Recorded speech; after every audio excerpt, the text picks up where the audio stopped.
गैर कानूनी रूप से बंद रखा जाता है तो हम लोग इस हिंसा का विरोध करते हैं। हम राजस्थान में दलित बच्चे की पानी पीने के कारण जो हत्या हुई, उसकी प्यास नहीं बुझने दी, तो हम लोग उसके अभी धिक्कार करते हैं। तो दलित आदिवासी सभी इंसान हैं, माइनॉरिटीज जिनको कहते हैं वो भी इंसान है, इसलिए हम सब एक हैं, हम सब।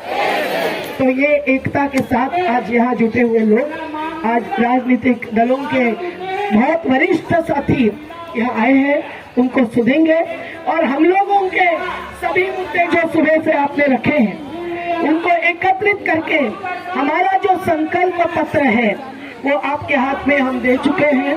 अगर आपको मंजूर है तो हम लोग चाहेंगे कि उस पर भी आप लोग हस्ताक्षर कर दे, बराबर है ना? तो बहुत बड़ी बात होगी। जैसे किसान आंदोलनों को साथ देने वाले ये सब लोग यहाँ बैठे हैं और वो भी किसानों की जीत में एक आधार बन गया था। तो हम सब लोग संकल्प पत्र को अभी पढ़ेंगे कि बाद में पढ़ेंगे?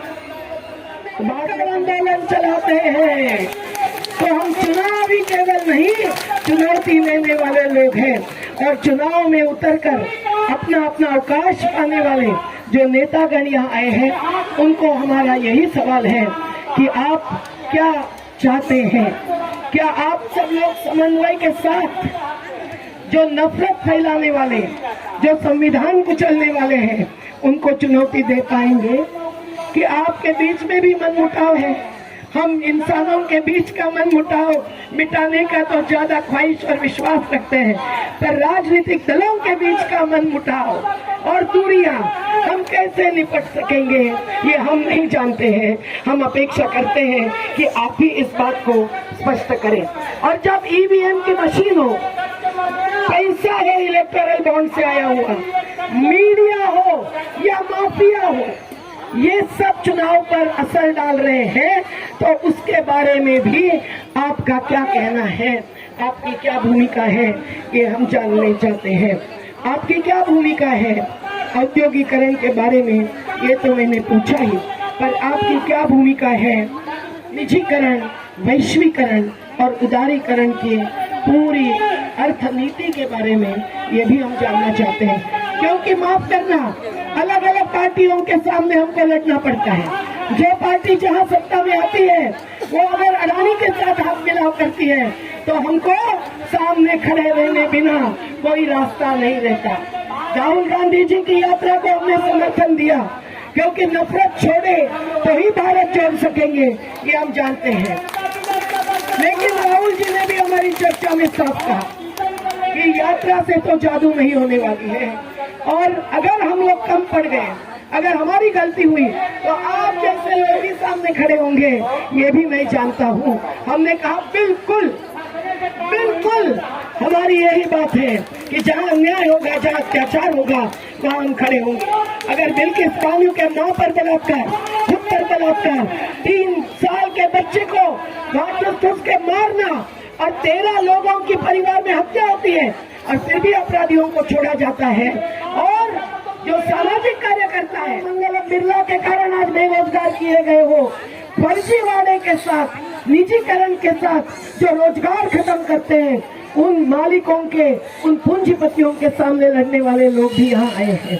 और इसलिए हम चाहते हैं कि संविधान में अनुच्छेद 43 में जो रोजगार का अधिकार दिया है वो बुनियादी अधिकार हम मानते हैं। उसके लिए कौन सा औद्योगिकरण होना चाहिए? हम कहते हैं विकेंद्रित। आप कहिए क्या होना चाहिए रोजगार बचाने के लिए? 2 करोड़ को रोजगार तो मिला नहीं, और जल जंगल जमीन पर जीने वालों का रोजगार तो छीना जा रहा है। वो किसान है जो घाटे के सौदे में आत्महत्या नहीं कर रहे, उनकी हत्या की जा रही है व्यवस्था के द्वारा। तो किसान मजदूर एकता जिंदाबाद। आज हम देख रहे हैं कि किसानों को न्यूनतम समर्थन मूल्य, न्यूनतम, कम से कम वो भी नहीं मिलता है, तो किसान पलायन कर करके गरीब बस्तियों में आ जाते हैं, नाले के किनारे मच्छरों के बीच सोते हैं, और फिर जो ऊंची हाई राइज बिल्डिंग आते हैं उनको कैसे जीना पड़ता है अपने बच्चों को छोड़कर, अपने माँ बाप से रिश्ता तोड़कर। तो ये बात सब हो रही है।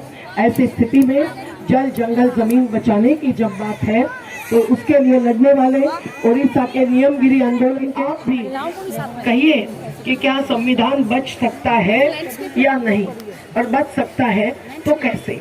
क्योंकि अगर समाजवाद जो 1976 में संविधान में आया मूल्य है, केवल एक शब्द नहीं, और सर्वधर्म समभाव या धर्मनिरपेक्षता जो जाति में नहीं राजनीति में भी होनी चाहिए, तो उसको निकालने के लिए, सुनिए भाई कान खोलकर, उसको निकाल के लिए केंद्र सरकार में जो पार्टी बैठी है उनके नुमाइंदों ने सुप्रीम कोर्ट में याचिका दाखिल की है।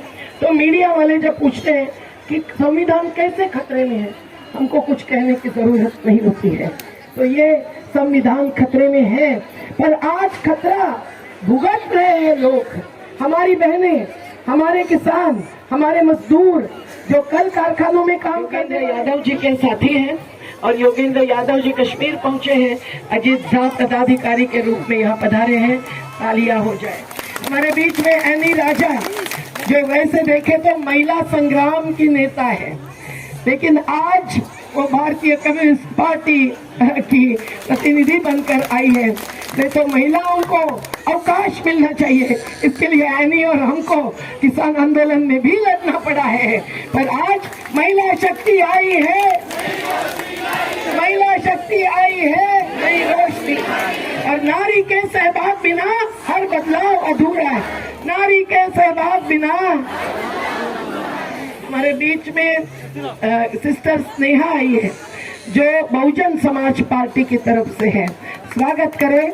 जाति भेद छोड़ो, दिलों को जोड़ो, जाति भेद छोड़ो, दिलों को जोड़ो।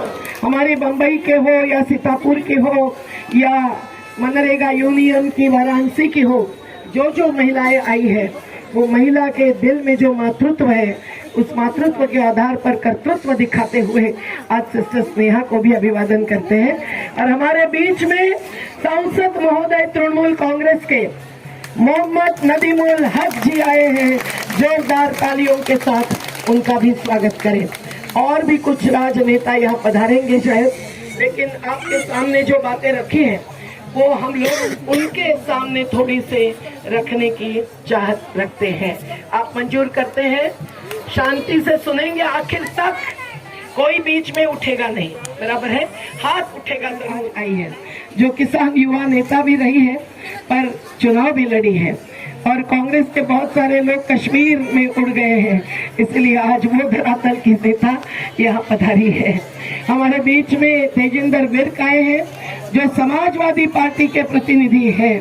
तो आज लखीमपुर खीरी हिंसा के आघात भुगतने वाले पर फिर भी जिंदा शहीद कहे जाने वाले तेजिंदर सिंह के लिए भी तालियों की गड़गड़ाहट हो। हमारे बीच में दीपांकर भट्टाचार्य जी आए हैं जो CPI-ML मतलब भारतीय कम्युनिस्ट पार्टी जो मार्क्स और लेनिन दोनों को मानती है, और बिहार में कई सारी सीटें जीत चुकी है, क्योंकि उन्होंने हर बार ग्रामीण क्षेत्र के हर समस्या पर अपनी स्पष्ट भूमिका रखी है, नहीं धर्म और जाति में विभाजन का कभी भी साथ समर्थन दिया है। जोरदार तालियां हो जाए। भ्रष्टाचार को उजागर किया, वो आज हेमंत विश्वकर्मा आज भी मुख्यमंत्री होते हुए ये विधानसभा में लड़ रहे हैं, तो उनकी पार्टी की तरफ से वो भूमिका जब रखेंगे, आप शांति से सुनेंगे कि नहीं? शांति से सुनेंगे कि नहीं? या हर राजनीतिक दल